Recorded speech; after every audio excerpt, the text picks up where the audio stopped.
Okay, it looks like we are recording. So, welcome everybody to this interview. I am very, very excited. This is literally like a dream come true for me. I'm so stoked for this. I haven't done a whole lot of author interviews just on my channel. I've done a few. I've been on panels for other people on their channels, but this one is super special because this is Kennedy Ryan, my very favorite author, and she has a new book coming out before I let go on November 15th, right? Right, Yeah. that's right. Yeah, it's So been we're so gonna long be. since you read it, probably. I was just like looking through it last night and today because I'm like I very vividly remember it, but I wanted it to be fresh in my brain too. Yes, So yes. I think you were one of the first people to like in that first round of people reading it. So that yeah, was great. as soon as the arc came out, I grabbed it and dropped everything and read it right Yep. then. Yes, thank you. Thank you very much. So we'll go ahead and I'll give you just a second to introduce yourself and then we'll start chit chatting. I mean, if you want. Yeah, I'm Kennedy. I write romance. Yeah. I mean, I feel I write romance. It tends to be kind of, emotional with high stakes. And a lot of times there's a thread of activism that runs through my work a lot. I tend to center women, especially women of color, and kind of write from the margins. I love for people who aren't used to seeing themselves in the pages to bump into themselves in my work and to see those, people who maybe they haven't seen finding happily ever afters in my work. So that's just a little about me. that is perfect. That is exactly what has drawn me to your work. All of those things. The high Wow. stakes, the activism, it's beautiful. I love it. So Thank you so much. I'm very excited. So we're gonna start out. I thought maybe we could start out just. I feel like if I'm sure people will stumble across this on YouTube, but if these are subscribers of my channel watching this, they know how much I love you and your work. I pretty much talk about you in every video, but I I would really be curious to know how you got started writing. Maybe we could start just a little overview of the beginning. Like, how did your Sure. career start? Yeah, some people say, gosh, I've been writing all my life. And I kind of have, I started writing poetry first when I was very young. I remember coming across a box of poems that it was like a box of poems in the closet or attic. I don't remember where, but it was kind of like stuffed away, and they were poems. And I was like, who wrote these? And my dad said I did, when I was in college. And I started reading them, and they were just amazing. And something kind of clicked. And I said, well, I'm going to try to write poetry. I was pretty young. And I started writing poetry. And for a long time, really all I wrote was poetry. And one of the things I hear a lot from people is that there's kind of like a lyricism and almost like a poetic tone, almost kind of in some places like a cadence, that Yeah. feels like poetry in my work. And I think Mhm. that is left over from that kind of being my first love for writing. And then, as I got older, I realized, well, I thought I realized that I wanted to be in journalism. And my senior year in high school, I submitted to write editorials for our city paper. I'm sure I was too young. I didn't know anything, but somehow I got the job. And so my Mhm. senior year, I started writing editorials. And I mean, I really didn't know anything about life. And here I was writing editorials. But that was kind of like my first professional writing gig. I think I probably got paid like $10 an article, but I love but it. I love it. really, but it taught me a lot. One thing it really taught me was it gave me a thick skin really Mm. early on, because if you're writing editorials, those are opinion pieces, and you draw fire because you have an opinion. And Oh yeah. also you're young and you know nothing, so you spout a lot of nonsense, and then people, it's like, oh gosh, what am I in the middle of? But it really kind of started. And I remember my mom saying, if you want to write for a living, you have to get used to this, Mhm. and I think that kind of stuck with me even now, because I don't mind criticism. I don't it doesn't bother me, when someone doesn't like my work.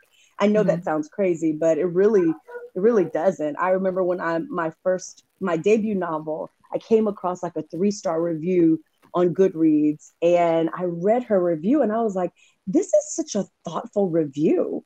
And I contacted her and I asked her if she would be interested in being one of my beta readers. And I think that Wow. she was nervous because she was like, she knew that she had given me a 3-star review on my debut novel. And when I reached out to her, she was like, hi, you know, and I was like, I don't want this to be weird, but I thought your review was so thoughtful and brought up so many great points. And, you know, I want to do better on my second book. And I just wondered if you'd be interested in being a beta reader for me. And I think that's something that's followed me, you know, throughout my writing process, which we might get to later, but just kind of this openness to critique and to feedback and making it a very collaborative process. That's really a safety net for me. And then I thought that I was going to, I thought it was going to be journalism. You know, my degree was in public relations. I was writing and doing PR work for foundations. And then I started a foundation, you know, of my own for families who have children with autism. And I ran that for about 13 years. And, you know, I just got to a place where it felt like I didn't have anything for myself. And I needed a little bit of an escape. And I hadn't read romance in a long time because, you know, when we get to college, we read the serious books. Oh yeah, you know, yeah, we read for sure. We read the real books in college. You know, you leave all that behind. And I hadn't read romance in a long time, and I picked it back up as an escape. And I just remembered how much I loved it because I started reading romance when I was like in the 8th grade, in the 8th grade, and devoured it.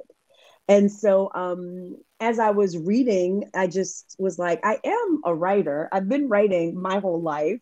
Maybe I should apply some of these skills. Not that you have to have a background in writing to be an author, but I always thought that I would write, but I didn't think I would write fiction. I thought it would be nonfiction, actually. And so I got a book deal when I was 40 years old. I was love that 40 so years much. old when I got my first book deal. And it wasn't a great deal. I didn't know that at the time. Sorry to my publisher, but they know that. But it was just, you know, it was just getting your foot in the door, you know, and that's, I knew nothing about publishing. I knew nothing about so many things. And so, you know, that's kind of how I got started, and I've been writing ever since. So there we go. I love that so very much. And I think that everything that you're talking about, your background in writing, how you began with poetry and then you went into journalism and editorial, and your ability to, you know, take criticism and critique and not let that affect your work. Like, I think something that is one of the biggest things that makes your work resonate with me and everybody, I feel like, is there's so much like candor to it. It's so honest. Like, it feels like we're just seeing, maybe not, I mean, obviously your inner thoughts and through these characters' eyes, and there's nothing that's held back. It just feels so honest and raw and real. And I feel like everything that you're talking about is so evident in your work as it is today. And especially like the poetry, I've always felt like your words are just beautiful. And like, I have the still poems in my house. Have I ever told you the story behind the still poem? I don't think so, no. Oh my God. Well, I don't know if this is the time to tell it because I could just be inserting it. Let's hear it. Okay, so I had written Flow and Grip, right? For those who may not know, I have a Grip trilogy. It's 3 books. And the first 2 are Flow and Grip. And Flow is kind of like a prequel, a short prequel to the main story Grip, what I thought was the main story Grip. And after Grip, everybody was like, oh, you have to write more. And I was like, there's no way. I'm done with this couple. I'm not writing any more for this couple. They're together. They're fine. And it had been maybe, I don't know, 6 months maybe. And one Sunday morning, I woke up with this still poem fully fleshed in my head. Like, I can't even, it was surreal. Even when I think back on it now, it feels like someone else just kind of wrote it in my thoughts. I sat up straight in bed. I grabbed my phone. I jotted down the whole poem. I mean, like, I don't even think I changed one line. And I was like, what is this? You know, what is this thing? I don't even know what it is. And I started reading it. And I was like, oh, these are vows, you know? And then I decided, oh, I know what these are for. And I realized that it was for book 3 of the Grip trilogy still. And to hold myself accountable, I immediately just created the book on Goodreads, still book 3 of the Grip trilogy, just to hold myself accountable. And that's kind of how it came about. And it's funny that you say you have them in your house, because people get they get them tattooed. People use them for their vows. They use them for their rededications. They talk about them for their anniversaries. It's just, it's really surreal for something that, came to you that way to play any role in someone's like real life. So that's like one of the highest honors, of writing for me, is to see how my words intersect with people's real lives. That's the best for me.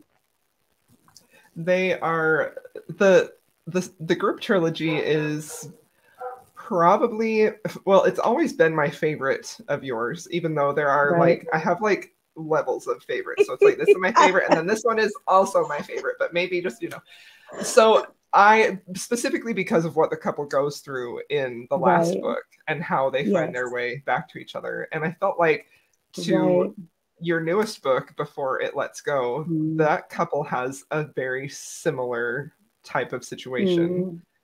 And I feel like that a lot of readers maybe might find some of the material that you talk about, some of the heavy moments, the trials and the sadness. Some people may feel like that's too, my light just turned off. Like that's too heavy or too hard. But I feel like you do such a good job of balancing that with a lot of light and getting that couple to have a happily ever after that is just like, it matches it, or it overpowers the sorrow, So I'm curious to know, when you wrote Still, did you ever think that you would approach similar material like that in the future? Not that Before I Let Go is exactly the same, but no. And it's funny because actually I wrote Before I Let Go before I wrote the Grip trilogy, because really I wrote the first version of Before I Let Go 15 years ago.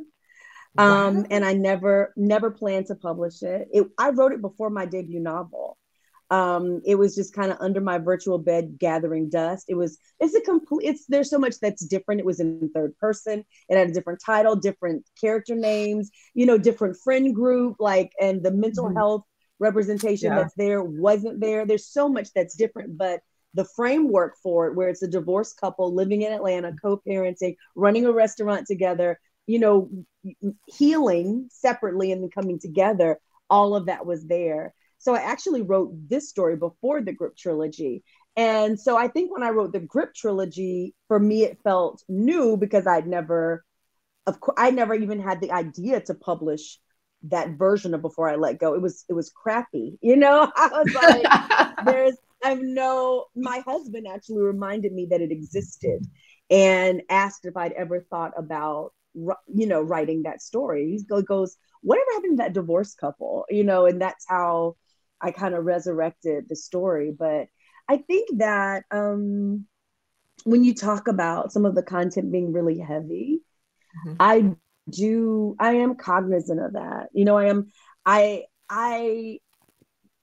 I always say, if someone tells you that Kennedy Ryan wrote a rom-com, they lied. They lied to you. I love real life. There is an aspect of romance that is fantasy and that is escapism. And I think that the part of that for me is the guaranteed happily ever after, is the safe landing that's guaranteed for the reader. And I have control of that. And for me, that is a fantasy element because that doesn't always happen in life. That is escapism because that doesn't always happen in life. But the road to that happily ever after for me, I really lean into what is raw and real about life. I think that sometimes, maybe it's because of how I've lived, and things that have tried me. I feel like my character is, when I go through trials, when I endure things, when I, go through aspects of life that teach me things and that mold me, it shapes my character, and being in a relationship when you're experiencing those things, love, under fire is one of the most beautiful things ever, because it can really draw you together, and it can test it. And I always think of my stories, not all of them, but some of them, as like crucibles. Like if you ever took, like, class, and I guess chemistry class, where they have a little, porcelain dish, and they put things in it and they set it on fire. And it's like whatever is left, that's what's real, everything else kind of burns away, and what's left. That's how I think of these stories. Is this story is a crucible, and these people are being tested. This relationship, this love is being tested, and life has a way of burning everything off that isn't real. And in times like that, it's the core of who you are. It's your character. It's the essence of who life has shaped you to be that remains. And so that's kind of how I think about my stories. And they can be heavy, and I try to be very responsible with content warnings and make sure that readers know what they're in for, so they can make, informed decisions. I don't know that all of my books are that heavy. When I think about something like the Soul series, that's not that heavy. That's true. That's very true. Yeah. Yep. But I think that books like Long Shot, which is probably my most well-known book, and also the most difficult book I've ever written, those books tend to overshadow, the impact of those books tends to overshadow some of the work that I consider lighter. And so people will ask me, on a scale of 1 to Long Shot, how much is this book going to hurt me? And I'm like, nothing is Long Shot. There's not anything. Nothing else is Long Shot. So, And I do feel like that's such a perfect way to describe what your books do. I'm the same way. I'm always looking for that real life experience where you can see characters struggling with things that maybe you have struggled with, or something that's similar, and watching them get out of that. And I think specifically with Yasmin's journey, am I saying that right, Yasmin? Yes. With her journey, you see that she's trying to heal. She's seeking healing. And so you're kind of going through that right along with her. And she's also working back to this great love that she had, that she let go, and they end up finding their way back together in the end. And it's such a beautiful thing, and it helps. I like this book, like I was saying earlier. So the group trilogy it was my favorite of yours, and now it's Before I Let Go. Like this is my new favorite Kennedy book. Yeah, really? I love it so much. I love it for the mental health. I understand what a big moment this is, because I know how much you love the group trilogy. So and I'm sure it's razor thin, like the difference, because I do know how much you love the group trilogy. But that means a lot to me, just because this is probably one of the most personal books I've ever written. It took my own personal vulnerability kind of to another level. This book really did, because so much of Yasmin and Josiah's journey, but mostly I think Yasmin's, reflects a lot of the things that I've experienced with mental health, with depression, and just writing that, it felt very naked, so when people talk about it, I have to set that aside, because there could be people who don't like it, and that's fine. But it is very personal. There's a lot of my own life that's woven into it. I joke that if my therapist reads this book, she's going to be like, I want my cut. Because the things that I learned going through therapy myself kind of made their way into this book, so anyway, I interrupted you. I'm sorry. No, you're welcome to interrupt me at any moment. But I know that in your reader group on Facebook, I've seen you mention that you've struggled with depression, and I have struggled with depression. Like it's a huge part of our everyday life, and I do feel like that was one of the main reasons why I connected with this book so well, was because it was something that I was so intimately familiar with. And I feel like you captured that so well. And I think, like we were talking about earlier, how you have these real life experiences that some of them can feel heavy. But watching her overcome and put in the effort and work. And also being able to acknowledge what depression did to her and how it wasn't necessarily something that she could control. Like there was a line, I'm not going to give spoilers, but there is a line when she's talking with her daughter where she's like, if I could go back and do things differently, I don't know that I would, because I did the best that I could at that time. That's exactly. And I loved that so much. It was just right. It was so sorry, go ahead. No, I didn't want to interrupt you, but I think that when I started writing Before I Let Go, I had not been diagnosed with depression. It was during the pandemic. And before the pandemic even started, you know how they have the doctor's office, they have you complete like surveys, you know, about your lights back on. Yeah, my husband came and fixed it for me. They're so much cuter. so much pinker. I know. Sorry for the interruption. Oh, no. I had completed one of those surveys, and my doctor said, you have a lot of early indicators for depression. And I was like, yeah, that's just my life. You know, like that's just my life lifing. And she was like, I feel like we need to keep an eye on it. And then the pandemic hit, and whatever was happening, of course, for all of us was exacerbated. And I wrote a book called Queen Move. That was my first book I wrote during the pandemic. And that, as we say in the country, that near about did me in. Because I'm from the country. I'm from the deep country. That near about did me in. And then when I wrote Real, which is a book I released in summer of 2021, that book took everything. You know, it was a pretty epic book, you know, in the sense that it had all these layers, and it had like a kind of like a dual timeline, you know, from the Harlem Renaissance, and it just had all this stuff, and it took everything, you know. And after I finished that book, I just had this sense like, I'm not going to write again for a long time. Somehow I knew that.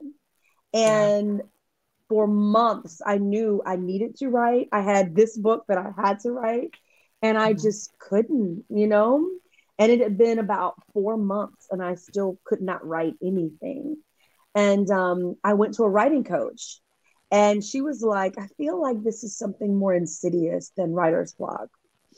And I was like, okay. And she was like, you might want to talk to someone possibly about depression. And it took me going through 3 therapists before I found the right one. And I finally got an actual diagnosis. And then I started antidepressants. And it was kind of like the beginning of my journey back.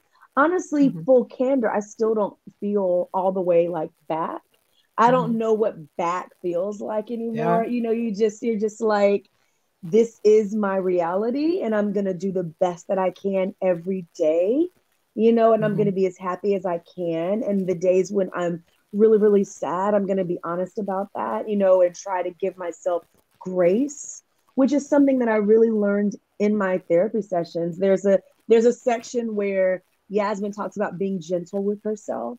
That's lifted completely out of my therapy sessions, because I'm classic firstborn, oldest child. I'm very hard on myself. I have very high exacting standards for myself. And it's hard for me to be gentle with myself. I crack the whip on myself. You know, I push through.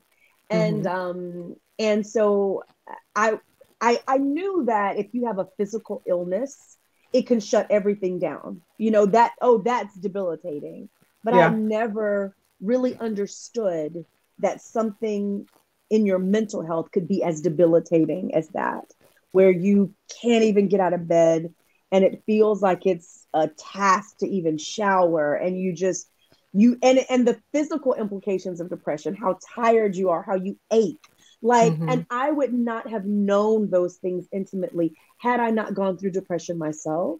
And I don't think that I was supposed to have depression to write this book, but I do think that there was a fortuitous intersection between my real life and the fictional world I was writing. And that if that hadn't happened, I don't know if I would have had enough because I am such a type A, I don't Yeah. know that I would have had the compassion and the empathy for Yasmin that was necessary to write this story for her, you know? And Yeah. so I'm not grateful for depression. If you ask me, would I choose not to have depression? I would choose not to. But at the same time, I do recognize how it informed this story and Mm-hmm. how it broadened my heart for this, specifically for Yasmin. My biggest fear with writing this book was that people would judge Yasmin, Mm. that readers would judge because it's romance, right? Yeah. And Yeah. so often when we come into romance, first of all, a lot of times we as romance readers are much more critical of women than we are, of men. We're much more critical of the heroine's actions than we are of heroes, which is Very just true. misogyny and internalized misogyny and patriarchy that we haven't even deconstructed in ourselves. Yeah. But I know that I've seen that heroines are held to this standard that a lot of times heroes aren't. And I really was concerned, and this is not super spoilery because that they're divorced. I was concerned that people would blame her Mm-hmm. for the divorce. Do you know what I mean? Yeah. Because it Yeah. is a choice that she makes that as we go along, we realize it's a choice of self-preservation. But I was very protective of her, and I didn't want readers to blame her for how everything fell apart because I knew that she blamed herself, you Yeah. know? So that was something that I was very cognizant of as I wrote. But what has really pleased me is that most readers, just their hearts are open for Yasmin, and they have so much compassion for her. And Mm-hmm. I think a lot of them, especially people who have, I think anyone can read this story, but I hear from moms a lot. I hear from wives a lot. I hear from people a lot who have lived with depression, who have navigated grief, like people who have been through some things, like they've lived a little bit, they've Yep. gone through some things, they have kids, and they understand the dynamic and the complexity of Mm-hmm. raising children. They understand having a life partner and how difficult that can be. Those are the people I hear from the most Yeah. being impacted by this story because they see themselves in those pages. Mm-hmm. It's so true. I think that I haven't like publicly said this, but I do definitely feel like anyone could love this book. Anyone can enjoy this book. The story is compelling.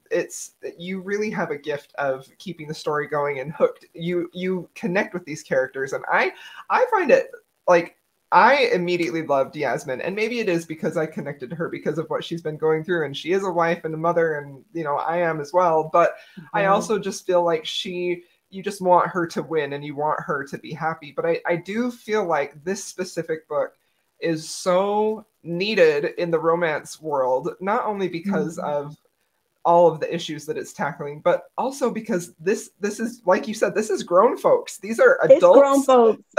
They are mature adults They've gone who, through some yeah, stuff and they're still yes, trying to find that love, or right. recapture the love that they had. And I feel like there are not enough books out there like this, that Mm-hmm. romances specifically. There are plenty of books that are sad that deal with this Right, same right. type of issues, but there isn't really. I can't think of another book that I could compare this to that would hit everything like that. It's just, it really stands alone, and it's just, I can't wait for everyone to read it. I just loved it, and I'm so happy for you. I just know it's going to be a hit. So I don't want to just gush, but maybe we could talk a little bit about your writing process. But I'm specifically Sure. interested in how, and I don't know if this is something that you can put into words, but with all of your books, and I have read all of Mm-hmm. them, with all of them, I know. I've seen the videos.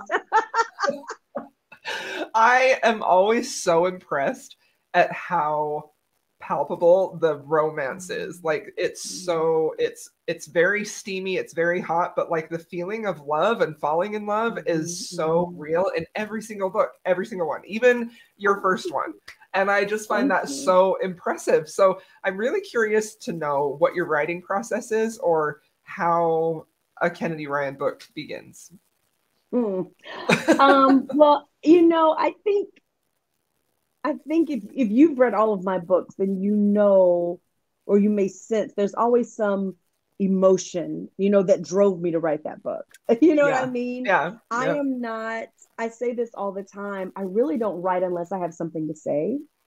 And I know that sounds so writerly and precious. But most of my friends, they say, okay, I need to write 4 books this year. And one is going to be small town, and one's going to be like Grumpy Sunshine, and it's going to be, one's going to be like the stepbrother, and maybe I'll do a mafia. Like, I don't know, but they have these boxes, and they're like, and I can do 4 of those in a year. And who knows what it will shape up to be, but this is what I'm going to do. Like, that's how some people approach story. For me, I've never been able to do that. That is not a criticism of them. That's saying, wow, you're smart. Wow, you're strategic. I bet you make a lot of money. Like I really wish that was me. But at the same time, I do what I do. And writing for me is such an intensely personal and immersive process and exhausting process, candidly exhausting, that I can't imagine putting this much of myself and this much energy in something that I didn't feel compelled to write. So that's, first of all, is I think a book of mine starts with me feeling compelled. If you look at, for example, the All the King's Men series, I've talked about this before. I was watching television and I saw a pipeline protest, and I saw, indigenous people chaining themselves to trees and to equipment. And I saw tear gas, and I saw dogs, and I was like, why is this happening? Like outrage, indignation, something is inside. There's an inciting force for me when I write, And so for me, with Before I Let Go, I don't know what that was because it was 15 years ago, but I know what it was now, like when I was reconstructing the book. So it starts with something that compels me, usually something I've seen, something I've heard, something I've thought about. And then my journalism background kicks in. And if I always tell people, if you look at like your writing process is like 100%, 60% of it for me is interview and research. Wow. If it takes me 6 months to write a book, nearly 4 of those months are just interview and research. And the last 2 months is actually typing, because until that point, I don't really know what to say. One of my friends is Talia Hibbert, and we were talking one day about, I know, name drop. I love her so much. I do too. She's amazing. We all do, right? We all do. What's wrong with you if you don't love Talia? She is an angel. We were talking one day about, are you a pantser? Are you a plotter? And I was like, I'm not either one of those.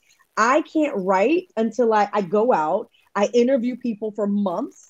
I deep dive into research, because generally I'm talking about something that's pretty layered, and it's not like you can just sit down and start typing it. You can't write what you don't know in a situation like this. It's like, even with Before I Let Go, I had probably about 8 therapists I interviewed. And then probably about 3 of them became beta readers for me. Wow. I interviewed but that's if you ask what shapes one of my books, it is always connecting with real life situations. It is always interviewing. I call them subjects, of course, because that's how I think about it. It's interviewing subjects who have experienced these things that I'm going to be writing about. It's connecting with lived experience. And then it's the research that comes as the foundation for that. So after I have all of that, which is incredibly immersive, then I can start. It's like I find the story. And the reason I said Talia is because I explained that to her when she asked if I was a pantser, if I was a plotter. She goes, oh, you're a finder. You have to find the story. She's like, oh, you're a finder. You have to find the story. And I was like, I'm a finder, And I I guess love that's like that the so much. journal. That's, you know, that's the journalism. It's like I have to go out and find this story. If I was Mhm. writing a story, an article, I would never assume that I had everything I needed to write that Mhm. article. I have to go out, I have to interview people, I have to do research, and I bring all of those elements together to write this story. And that process kind of holds true for me, even with romance. And then so much of that shapes the characters. I have kind of a framework for those characters, but it's not until I've interviewed people who have lived what they have lived that it starts to flesh out. And I love using All the King's Men because I interviewed so many Indigenous women from various tribes, making sure that at least like 2 to 3 of them were from the tribe my heroine is from, which is Oh. Yavapai Apache. Mhm. And those women gave me homework. Like when I would have conversation, there's one in particular who was a curator for a museum for Indigenous art, if I'm remembering her role correctly, but I know she worked with like an organization that curated pieces and culture, Indigenous culture. And she was like, if you're serious about this, and she gave me like 3 books to read, come back. You know, if you're serious about it, go read these and come back. And I think that she thought that I wasn't going to do it. But I'm like, you don't know me. You know, this is fundamental to me. And I Yeah. read and I emailed her back and I'm like, hey, I know you gave me those 3 books to read. Like I read them. Can we talk now? And she's like, you read them? I think she thought she was getting rid of me. But and it's as I bring that up because I think it's really indicative of what is a huge part of my process, which is when I was doing that, almost to the person, every woman was talking about missing and murdered Indigenous women and Mhm. how vital of an issue that was. And it wasn't something that was really on my radar. But as I started interviewing those women and realized how vital that was, a part of their lived experience, it wasn't something I wanted to ignore. So it made its way into the story and it shaped the heroine's storyline. So that's how that looks. And then Mhm. I think I always have to make sure it feels like a romance, because Yeah. all of the Yeah. like research and getting all of that stuff right, for me, a part of that is I call it Hippocratic writing. First, do no harm. That's how I Okay. approach I I have storytelling. never heard, I love that so much. I have never heard anyone else say that. That's fantastic. Yeah. That's how I think of writing. I'm like, for me, it's Hippocratic. So, Mhm. first, do no harm. And that's what a lot of the research and the interviewing is about, and making sure that someone who's lived that experience is involved and can speak Mhm. into it, and ensure that if there's someone I'm writing whose cultural experience is different than mine, that it's represented well and that it's lent dignity. Like those are, for me, that's like baseline. Yeah. That's Yeah. baseline. And then I can start building. But you have to get that part right, because if you don't, it doesn't matter to me how amazing your romance is. It doesn't matter to me how spicy or steamy anything is if you're doing harm. Keep, Absolutely. Yeah. keep it, Yep. keep it. So for Yeah. me, that's like, I have to get that. That has to be the foundation. And then I can play. That's how Mhm. it feels to me, is I have to nail that foundation down. And then I'm like, oh, and now they kiss.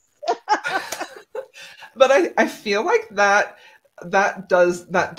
adds so much to the characters that you build, though, because then Mm-hmm. you know how they feel about things, you know what's motivating them, you Yes. know their sorrows and the things they're passionate about, and that can't help but make those characters feel so alive and so real. So I Right. feel like doing no harm is one of the most incredible things I've ever heard. I love that so much, and I just adore that. But I also feel so impressed with that because that clearly adds so much depth to your characters. And then you have Mm. not just like, it's not just a paper type of motivation. It's like, this character's motivation and how it's going to lead them to the romance. So I love Yeah, that. for sure. For sure. And I mean, I know it sounds like it's a research interview heavy process. Like if it takes 6 months, then 4 of those is that. But by the time I sit down to the typewriter, to my laptop, by the time I sit down to type, it flow. I know these people. I'm Mm-hmm. not having to like okay, now what would they, I know, I know who they are. It's an incredibly immersive process. I know what shaped them. And at that point, it's just the discipline of writing. It's the discipline of your word count, and it's and it's at that point it's craft, and that's when, whether or not you have, and this is, I love, my favorite authors are writers. Do you know what I mean? Like, there are some people who I think of as writers. Like, there are some people who, you know what I mean? Readers love them. Like, and I get it, because I'm like, there's something cracky about this book. Even if to me the writing is not great, I'm like, there's something, because I've been writing for a living my whole life. I do recognize quote unquote great writing. You know what I mean? It can come in all these different forms. It can come in romance, it can come in fantasy, it can come in whatever, but there is good writing, great writing. Absolutely. And from a craft perspective. And I can read a book and I'm like, I don't know that this is that well written, but there's something about it that keeps me turning the pages, you know, and I can appreciate that for what that is. But there are some people who are writers. And when you understand the rigor of your craft, like when you understand what it takes to produce something that is actually well written, you appreciate it when you see it in someone else.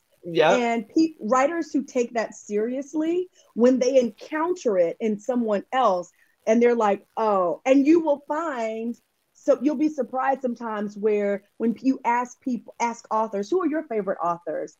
It's usually not the people who are like top, Amazon #1, or, it's usually not those authors. It is authors who have taken so much time with their story and their craft, and there's something compelling about it. And, it may not be the most popular book in the world, and those may not ever be the most popular authors, but you hear those names over and over and over again from authors. So I'm not saying that's what I am, but I'm saying that's what I love. You know what I mean? That's what I am. I geek out over writing. You know what I mean? I love craft. I love the discipline of editing and making things better. But that's the last like 40%, that's the fun part. So I love that so much. I feel like I talk a lot about writing quality on here, and I try to do it in a way, like, I don't ever want to come across pretentious, because like you said, like when I don't either. I really don't. When you were talking about like in college and you had to read like serious books, I was like, I can relate to that so hard, like that whole phase, But there is something that, like, I have a whole video where I just talked about prose and what makes good prose from like a reader's point of view, because a lot of times that can be the thing that makes me DNF a book in the beginning, is if the writing doesn't feel like it's, what's the right word that I want to say? Like, it doesn't feel like it's honed, like you said, it's a little bit rough. Like sometimes that can be a stumbling block for me as a reader, and it isn't for other people, but and it's fine that it isn't for some people. Like it's different things. People want different things when they're reading, and that's fine. Absolutely. But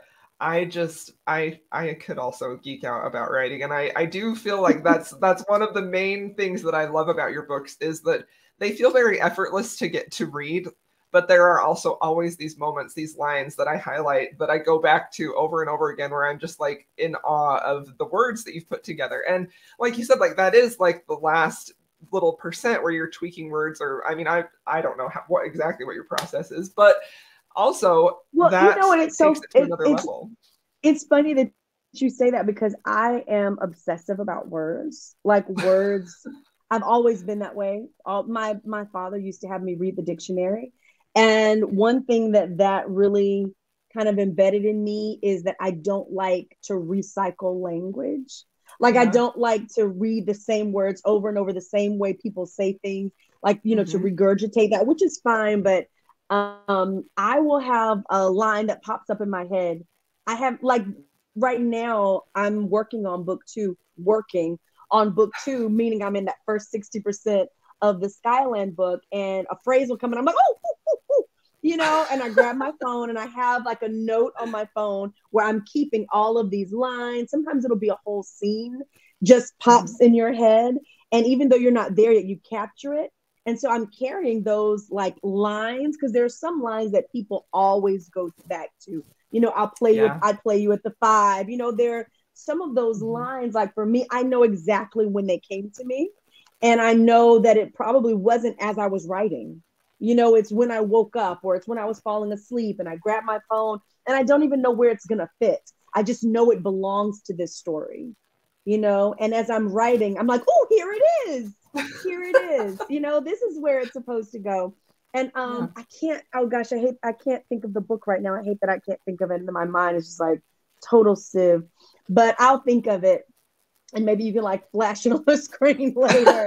But, there is a book, and I can't think of it right now, but a lot of writers will know it. But it talks about creativity, and it talks about writing.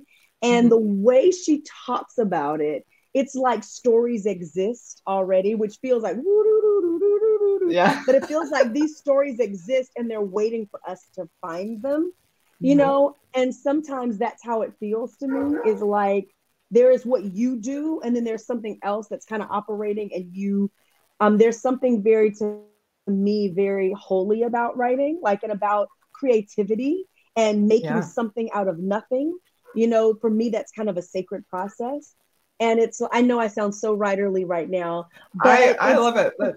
The viewers, they're going to love it. You keep going. But I mean, sometimes I will think, like when I was writing Still, I knew that there was something that was supposed to happen to Grip and Bristol, and I won't spoil it for people, but I didn't know what it was. And I didn't write it. I just waited, because I felt like something in the world is going to deliver it to me. And I remember I was sitting on the couch one afternoon, and my husband, it was a Sunday afternoon, my husband was watching Sports Center, ESPN, whatever. And this couple comes on, and I think he like maybe worked in the front office of a basketball team or something. But it was a couple that had gone through exactly what Grip and Bristol went through. And as soon as I heard that, I was like, that's it. I never really heard about that. It was so unique and rare. And I was like, oh my gosh, that's it. And it kind of clicked. And so many times as I'm writing, there'll be these like holes in the story, and I don't fret about them, because I'm like, I'm going to bump into what goes there. Not the universe, but somehow this world, when I am immersing myself in this story, it's almost like I'm open to it, and I'm telling whatever creative force there is, I'm saying, I am open to this. Deliver to me whatever I need for this story. Yeah. Do you know what I mean? I know that sounds really like, but it happens constantly. I bump into all the things that I need, you know? And I'll remember the name of the book, and then people can go read it and be freaked out. Is it Big Magic? Yes. Yeah. Yes, it is Big Magic. Yes. Thank you for I love that book.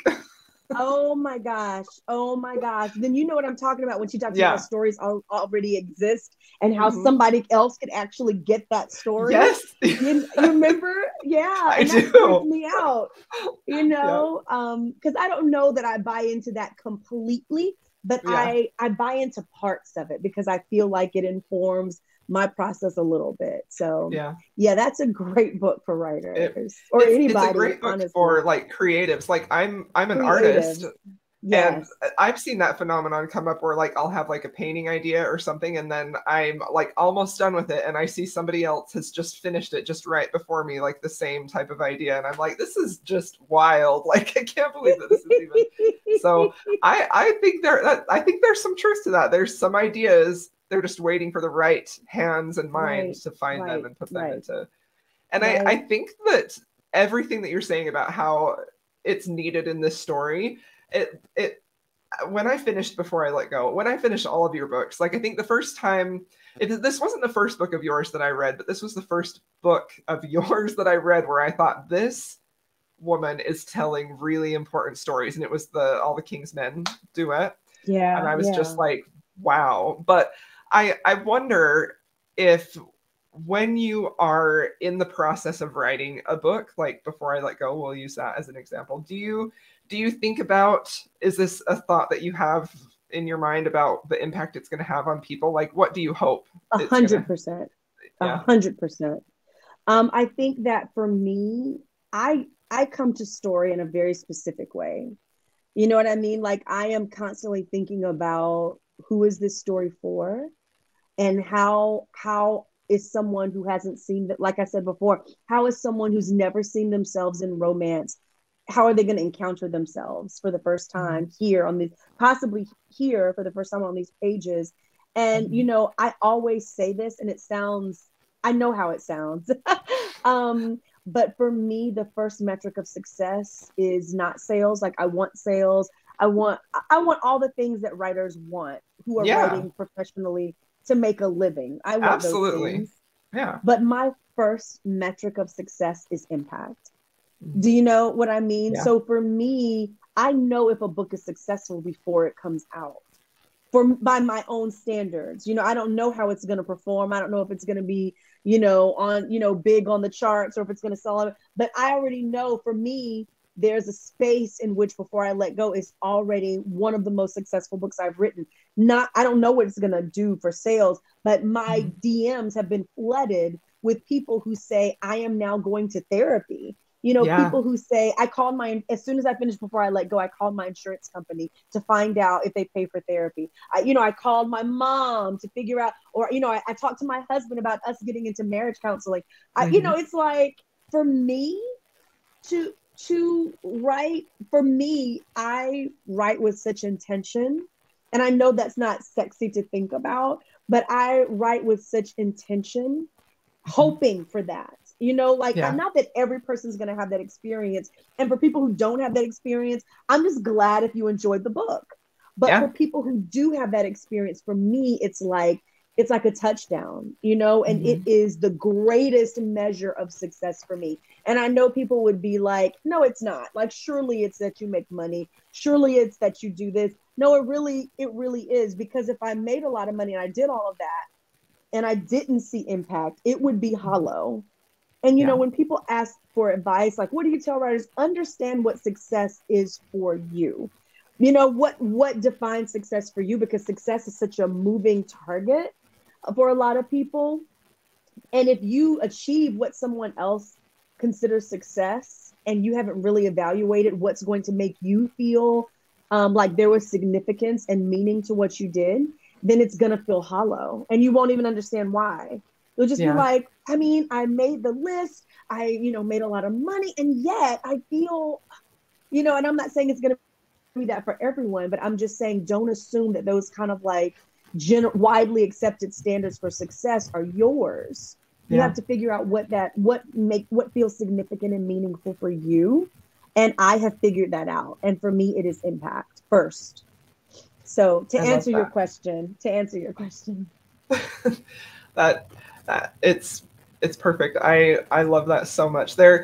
You have had an undeniable impact on your readers, on the romance book community. There's so much power in romance books in general, even if it is just an escape. There's a lot of power in that. Absolutely. There's also a lot of power in reading a book like Before I Let Go. Like, I wanted to talk about therapy just for a little bit because it is a big part of the story. And I think that something that always draws me to your type of book specifically, and I would also say this is also the draw for me to dark romance, is seeing dark moments, seeing something that's really heartbreaking, sad, awful. Seems like there's no light at the end of the tunnel, you know. But because it's romance and because, you know, you're clearly an author that I trust, I know that there's a light at the end of the tunnel. I know there's a way out. And I think that the power of that in this book is like indescribable, because like you said, real life isn't like that all the time. You know, we're not guaranteed light at the end of the tunnel. But I feel like when I was reading this book, and I think that other readers would definitely relate to this as well, there's always this moment of like, when you're reading from Yasmin's point of view, you just feel like, just keep going, girl, just keep going. There's light ahead. I know it, you know, and I feel like that translates into our life. And I love how therapy played such a big part in this book, But I specifically love how it played a part in Josiah's story in his life. Yes, yes. I love that so much. Seeing a big, powerful man Mhm. embrace therapy when he had been so opposed to it before was Right. just, it was just a thing of beauty. It was so perfect. I loved it Right. so much. That was really important to me, is that we see, because it's kind of typical, you know, not all men resist therapy. My husband doesn't.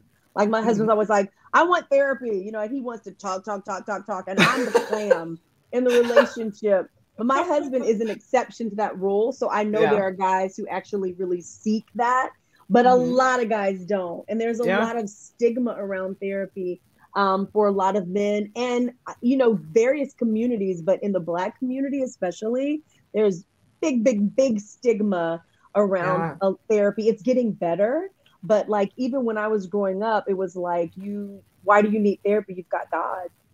You know, Yeah. just Yeah. pray, just Yeah. pray. You know, and I understand whatever that belief is, but also, you know, it fosters kind of a disdain for therapy and what it can do. And I really wanted to show Josiah as someone who, in the beginning, is very resistant to it, but then, you know, comes to embrace it and understand its benefits. And that was really important to me. His vulnerability and his journey is so, so crucial in this story. And Yeah. there's a lot of aspects of Josiah that I identify with, you know, Yeah. the cynicism, you know, Mm. sometimes, and the wariness of trusting your emotions to a stranger. You know, he has Yeah. that in the beginning. And there's, you know, full on therapy sessions in this book, a few of them. Yeah. And I had my beta readers who were therapists literally like, they read the whole book, but we really just went through each scene that had a therapy session and made sure that there wasn't anything that was inaccurate or, you know, that was weird or harmful. And some of those scenes those are some of my favorite scenes, and I'm so indebted to the therapist who took the time to read those and make sure that it was sound. And I think that's part of what's resonant, because I've read a few therapy scenes, but a lot of times they kind of just skate over it. And Mm. these therapists really, in these scenes, really dig into some real stuff. Yeah. And I loved seeing that on the page. I really, really I do did. too. It's such a powerful thing to see. There's so many levels of representation in this book that I think Mhm. that will appeal to any single person on this planet. It doesn't matter, you know. And Oh, I find that just such a beautiful thing. I can't wait for this book. I can't wait for it. I've pre-ordered it. I also picked it as my book of the month selection, and I'm gonna get the audiobook too. I just listened to the audiobook and it is fantastic. Is it? I I mean, can't wait. I am so, so excited. I mean, Jacoby Diem, he voiced Grip, he voiced Ezra from Queen Move, he Yeah. voiced Keenan from Hookshot. I've worked with him several times, but I never worked with Wesley Shaban, who is amazing. Yeah. And they sent me auditions, you know, different auditions.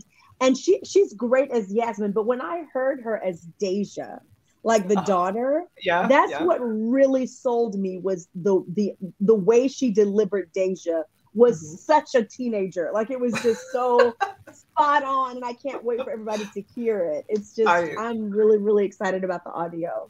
Will that be released on release day too? Is the audio? Yes. Yeah. Yes, it's Awesome. simultaneous. And I was so, so proud because it was an Audible editor selection for the month of November. I was so That's excited. incredible. That's I know. I think they choose like 6 audiobooks for the month, like editors picks, and Before I Let Go was one of them. And I'm an audiophile. So that stuff means something to me. Like 98% of how I consume books is through audio. So for Same. me, Yeah. that was like, oh, you know. That's so exciting. I'm just so happy for you. I know that this is a traditionally published book. It is. You haven't had a traditionally published book since your original, is that right? Right. Yeah, Yeah, your that's original right. I've trilogy. had well, and it's 4 books, but it's 3 couples. Like the Okay. first book is a cliffhanger. Who does that for their debut? But it was not only was it a cliffhanger, it was a love triangle. Okay, you're smart. I still liked it. I still really, really liked it. But so yeah, I did those 4 books actually with the same publisher, like Really? yeah, it was the same publisher. It was Forever and Hachette. And I had said, I'm not going to do traditional publishing probably for a really long time because I started self-publishing and I love it. Yeah. I'm a control freak, so for me to be able to control the narrative, control my brand, build all, creatively, my background is public relations. So I always have ideas about marketing. So for me, that's like a playground. And I really didn't have much interest in publishing traditionally. Now, when I did Queen Move, that was not indie. That was through a small press, though. It's the same people who do 1001 Dark Nights, Blue Box. But that was not a large publisher. But Hachette is one of the, big 5 publishers. And for me, it had to make sense for me to go back to traditionally. And I'm still going to indie publish. Like next summer, I'll be publishing. Summer 2023 is when I'm planning to release Score, which is the book that follows Real. And I'm really excited about that. But that'll be my first time. That'll be my first time self-publishing in a year and a half. Because I've been writing stuff traditionally. I'm writing this. I wrote something for Audible that's coming out in February that I'm really, really excited about and can't wait for you guys to hear and to see. But I wanted a partner, like somebody who was interested in distributing my work more broadly. Yeah. And the cover is for me, it's so gorgeous. It is. It's so gorgeous. Yeah. And it's this gorgeous Black woman, like unabashedly, beautifully Black woman. And I want to see that book in Barnes and Noble. I want to see it in the airports. I want to see it in freaking Walmart. I want to see her everywhere. Absolutely. And that was a really big part of, what the partnership that I wanted was I write books that center women of color, and I want to see them everywhere. I want to see these women on shelves everywhere. Yes. And so, that was part of what fueled my decision for this particular series to be traditionally published. I love that. It will be everywhere. That cover is one of the most beautiful covers that I've ever seen, and I'm so excited about it. So this is the first book. How many books are in the Skyland series? There are 3. There are 3. Yeah, it's Skyland is a fictional. I call it an in-town community because it's not small town. It's in town, and I lived most of my adult life in Atlanta, and there's like this group of communities that just sprout up right around the city of Atlanta. It doesn't feel like the suburbs. It feels like neighborhoods, like if you're in New York, it feels like neighborhoods. You don't feel like you're in the suburbs. It's not New York because it feels Southern, it feels different, but it doesn't feel like the suburbs. And that's what I wanted to write because there is inherently in those spaces, it's very inclusive. It's very diverse. It is just, it's everything that's, the demographic mix of what those people usually are. Is just lends itself to the story. And I love that. But there are 3 books, 3 full-length novels. And the other 2 are Hendrix and Soledad. Her best friends, they will both get books. Yeah, best friends will get their books. And Soledad's book is next. I'm very excited for that one. I am very excited for Soledad's book. And I think the thing that I love about their friendship is that they're all in very different places and have very different ambitions and dreams, and they respect each other. So many times we as women are like pitted against each other when we have different goals. Like I want to be a stay-at-home mom, and there's dignity to that, and there's mission to that. Well, I want to work outside the home. Well, great. There's mission to that. There's dignity to that. I don't want to ever have kids. Great, good for you. That's your womb. It's like, and we somehow end up pitted against each other. And I wanted to show a group of friends who are in completely different places as far as their ambitions and their missions, but they respect each other. And they respect that. There's no disdain or denigration for their choices that are different from theirs. That comes across so clearly in this. The friendship group was something that I dearly loved in this. Those three, you can just tell that, you know, when Yasmin is really going through it, you can tell that Yeah. even when she feels like she's lost so much, those friends are always there for her no matter what. Absolutely, I love it absolutely. so much. So the next book is, do you know when the publication date is for the next book? I know. This one is just I barely know that published it's when this goes live. no, we know that it's early 2024. Okay. Not 2023. It's early 2024. Probably, I think tentatively January of 2024. It could be February, but I think January. Mhm. We've already started working on the cover. Like I'm very involved. If anybody who knows me knows I'm very involved That's in wonderful. the covers. So we're already like ideating about the covers, and Mhm. like I said, I'm working on the book. There's such a long runway with traditional publishing that even though I will finish Soledad's book first, Monk Mhm. and Verity's book Score will publish before it because it's indie published. Oh yeah. So yeah, Monk and Verity's book Score, which is in that same space as Real, will publish, Mhm. knock on wood, summer of 2023. And then Soledad's book will publish early 2024. 2024. And Hendrix's book will be 2025. So, and then you have the Audible book that you just mentioned Yes, coming I'm in really February. excited. Yeah, it's an Audible first, which means it'll only be available on Audible, and then later on we can distribute it in other ways. And one thing that I'm really really excited about as far as future is that I just signed a deal with Bloom, and they are going to be reissuing all the Hoops novels, rebranding and republishing worldwide. Traditionally, the Hoops novels and all the King's Men, brand new covers, Mhm. brand new positioning. I am super super excited, and that actually starts really early next year, like Yeah. February. So I've been telling everybody, if you want these covers, get them because they're going to be Yeah. so fun. Yeah. We'll be doing all new covers. So So that's yeah, exciting to me. if you don't have those covers, go collect them before they go away because they're Yeah. beautiful. Yeah. Thank you. Thank you.